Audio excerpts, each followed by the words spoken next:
আবার কেন ফিরে এলি? কি চাই তোর? ধন্যবাদ পিশাচিনী, এই নাও গো, তোমার জন্য উপহার এনেছি।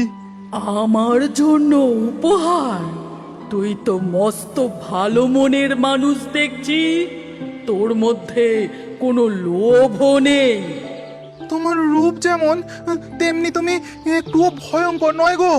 তোমার আসল পরিচয় কি পিশাচিনী? দেখবি আমার আসল রূপ। তোকে আমার আসল রূপ দেখাতে কোনো ভয় নেই।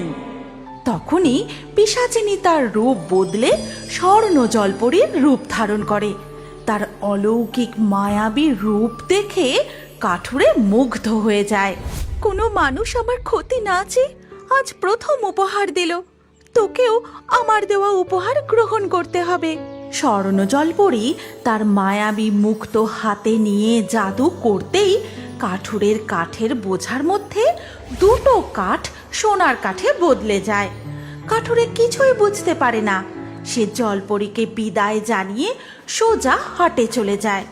তারপর কাশী বোসের দোকানের সামনে বোঝাটা নামিয়ে, কাশী বাবু, আজ অনেক ভালো কাঠ পেয়েছি, আজ আমাকে 5 পয়সা বেশি দেবেন বাবু।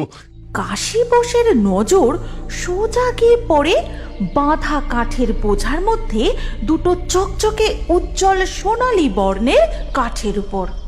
এই, তুই এই দুটো কাঠ কোথায় পেলি? আগে বাবু, আমি তো জঙ্গল থেকে এমন কাঠ কাটিনি। আচ্ছা, উনি বলেছিলেন বটে আমাকে কিছু উপহার দেবেন। মনে হয় উনি জাদু করে এই দুটো কাঠ আমাকে উপহার দিয়েছেন। তুই এই দুটো কাঠ আমাকে দিয়ে দে, আমি তোকে এত টাকা দেব, এত টাকা দেব যে তোকে আর কোনোদিনও কাঠ কাটতেই হবে না। ক্ষমা করবেন বাবু, এই উপহার আমি আপনাকে দিতে পারবো নি। আপনি আমাকে বাকি কাঠের পয়সা মিটিয়ে দিন। আচ্ছা, এটা না দিতে চাস তাহলে ওনার ঠিকানাটাই আমাকে দিয়ে যা, আর উনিও নিশ্চয়ই আমাকে উপহার দেবেন। সরল সাদাশীতে কাঠুরে কাশী বোসকে জঙ্গলের মধ্যে ওই স্বর্ণ জলপরীর ব্যাপারের সমস্ত ঘটনা বলে দেয়। তারপর কাঠুরেও কাঠ বিক্রি করার টাকা ও দুটো স্বর্ণ কাঠ নিয়ে বাড়ি ফিরে আসে। তারপর রান্নাঘরে গিন্নির কাছে গিয়ে সমস্ত ঘটনা বলতে শুরু করে। ভগবান আমাদের দিকে মুখ তুলে চেয়েছেন। আমাদের তো ধনসম্পত্তির কোনো লোভ নেই। ওই জলপরী তো মায়াবী শক্তির অধিকারী। তিনি কি আমার একমাত্র ইচ্ছা পূরণ করবেন না? আশীর্বাদ স্বরূপ আমাকে সন্তান সুখ দেবেন না? তাহলে কাল যখন আমি কাঠ কাটতে যাব, তুমিও আমার সাথে যেও গো গিন্নি। আমি ওই জলপরীর সাথে তোমারও পরিচয় করিয়ে দেব। আর ওদিকে তখন কাশী বোস জঙ্গলের মধ্যে খুঁজতে খুঁজতে গিয়ে দাঁড়ায় সেই পরিত্যক্ত পুকুরের সামনে। বেরিয়ে আয় জলপরি, বেরিয়ে আয়, আমাকেও দে, আমাকেও সোনা দে। তখনই জল তোলপাড় করে বেরিয়ে আসে সেই পিশাচিনী। আমি জানি তোর এটা আসল চেহারা নয়, আর তুই একজন অসহায় জলপরি। আমাকেও দে, আমাকে সোনা দে। লোভী পাপিষ্ঠ মানুষ, তোকে আমি কিচ্ছু দেব না। চলে যা এখান থেকে, না হলে তোর চরম ক্ষতি হবে। তুই আমার ক্ষতি করবি, তবে এই নে। কাশী বোস একটা বিষের শিশি নিয়ে পুরোটা পুকুরের জলে ঢেলে দেয়। আর এই দেখে পিশাচিনী রূপী জলপরি ভয় পেয়ে জলে ডুব দেয়। এবার তুই মর, কালকে জেলের দল নিয়ে এসে আমি তোর পুকুর লুট করব, আর যদি বিষের হাত থেকে প্রাণ বেঁচে যায় তাহলে তোকেও বন্দি করে নিয়ে যাব।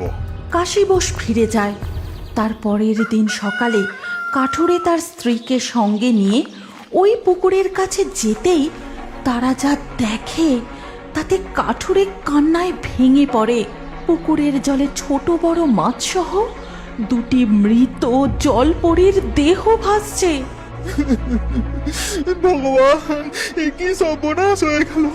প্রকৃতি দেবী, আপনি রক্ষা করুন, আপনি রক্ষা করুন। তারপরেই ঘটে এক স্বর্গীয় অলৌকিক ঘটনা। কোথা থেকে যেন এক পঞ্চমুখী সাপ এসে উপস্থিত হয়।